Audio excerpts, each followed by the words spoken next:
लोकशाहीमध्ये बोलण्याचा अधिकार सगळ्यांनाच आहे.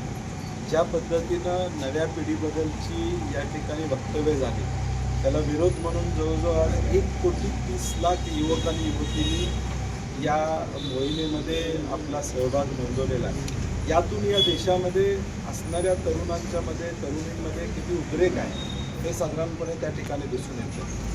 पेपरफुटीचे विषय असू दे, बेरोजगारी असू दे, महागाई असू दे, वाढलेले सगळे दर असू दे, या सगळ्याचा उद्रेक यातून या जेन्झीनं त्या ठिकाणी दाखवलेला आहे.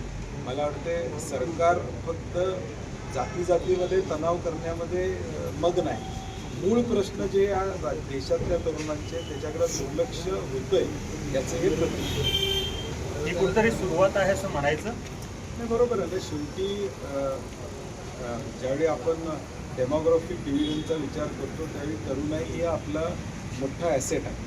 आता या ॲसेटच्या अपेक्षा आकांक्षा जी विकली गेली स्वप्न 2014ला, 2019ला, 2024ला तुम्ही 12 वर्ष स्वप्न विकत आलेलं आहे. अजून देखील तुम्ही 60 वर्षाचं काढता, परंतु तरुणाईला पाहिजे की या 12 वर्षात तुम्ही नेमकं काय केलं आमच्यासाठी, तो महत्त्वाचा विषय आहे. त्याचं उत्तर सरकार देत नाही आणि म्हणून ही सुरुवात आहे.